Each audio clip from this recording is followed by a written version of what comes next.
Hello guys, আসসালামু আলাইকুম। আশা করি সবাই অনেক ভালো আছো। আমি এর আগের ভিডিওতে তোমাদের সামনে নিয়ে আসছিলাম হলো ফেলে মুজারে মুসবাত নিয়ে। আজকের ভিডিওতে আমি আলোচনা করব ফেলে মুজারে মানফি নিয়ে। আমি সিগাটা লিখে রাখছি যে সাধারণ ফেলে মুজারের সিগাটা কি, সেই সিগাটা লিখছি, এইটা দিয়ে আমি রূপান্তর করে তোমাদেরকে দেখাবো। এখন আসি যে তোমাদের ফেলে মানফি শব্দের অর্থ কী। মানফি অর্থাৎ নাম। যারা নোট করতেছো তারা শুনে নাও যে সংজ্ঞাটা কি, যে ফেল দ্বারা ভবিষ্যৎ অথবা বর্তমানকালের না বোধক যুক্ত শব্দ। আমি বলি যে ফেল দ্বারা বর্তমান অথবা ভবিষ্যৎকালের নিষেধ করা বোঝায়, অর্থাৎ না বোধক যুক্ত একটা শব্দ থাকে, তাহলে তাকে আমরা বলবো ফেলে মুজারে মানফি। এখন আসি যে মুজারে মানফি যদি আমি বানাতে চাই, তাহলে আমরা জানি যে মাজির ক্ষেত্রে আমরা যখন মাজি মানফি বানিয়েছি তখন সেটার সাথে আমরা মা যুক্ত করেছি, কিন্তু এইখানে মুজারে মানফির ক্ষেত্রে আমরা যুক্ত করব হলো লা। তাহলে এখানে প্রত্যেকটার সাথে লা যুক্ত করি, লা লা লা লা লা, এখানে সবগুলোর সাথে আমি লা যুক্ত করে দিচ্ছি। এখন লা যুক্ত করলে অর্থটা কেমন দাঁড়াবে আমি তোমাদেরকে দেখাই।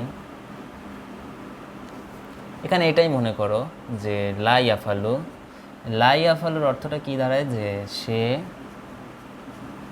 কাজ করবে। আচ্ছা, করবে, এই করবে পর্যন্ত হলো সাধারণ ইয়াফালুর অর্থ, আর লা যুক্ত হওয়ার কারণে না যুক্ত হয়েছে। আশা করি তোমরা এইটার ব্যবহার বুঝতে পেরেছো যে কী জন্য আমরা লা যুক্ত করব। এখন সাধারণ লাইফে আমরা যখন কোনো কিছু বলি যে আমি এই কাজটা করব না, এরকম অর্থ একটা তো আমরা বুঝাই, সেটাই আমরা আরবিতে আসলে কীভাবে প্রকাশ করব সেটা নিয়েই হলো এই সকল কিছু। যে আরবিতে আমি এইভাবে প্রকাশ করব, যে যদি আমি বলি যে আমি সাহায্য করব না, তাহলে লা, সে সাহায্য করলো না, লা ইয়ানসারু, সে সাহায্য করবে না, লা ইয়ানসারু, এভাবেই তো হয়। এখন এভাবে আমাদেরকে কনভার্ট করে করে আমরা আরবি বলতে পারবো। আমি সেটাই তোমাদেরকে আগায় দিচ্ছি যে তোমরা এটা বোঝার পর ইনশাল্লাহ তোমরা আস্তে আস্তে সকল কিছুই শিখে যাবে। এখন যদি আমি বলি যে গঠন প্রণালী কীরকমভাবে আসবে, গঠন প্রণালী তোমাদের একেবারে নিজস্ব একটা জিনিস।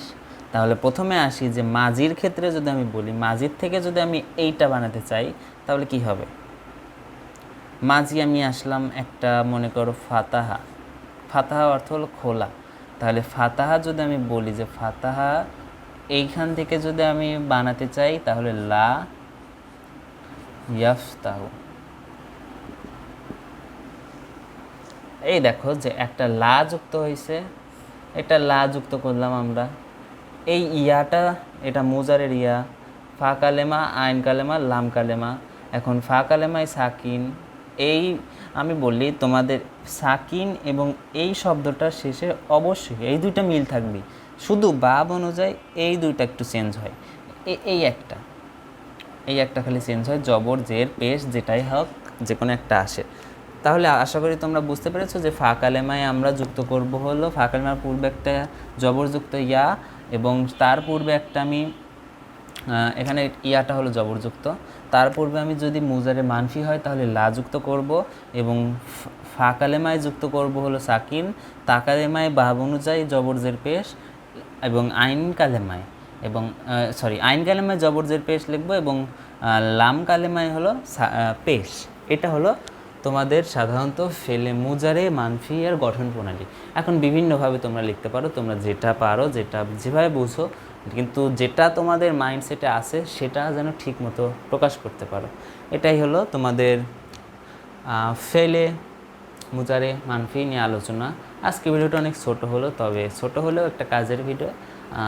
নেক্সট ভিডিওতে ইনশাল্লাহ আমি অন্য একটা জিনিস নিয়ে আলোচনা করব, আশা করি তোমরা অপেক্ষা করবা।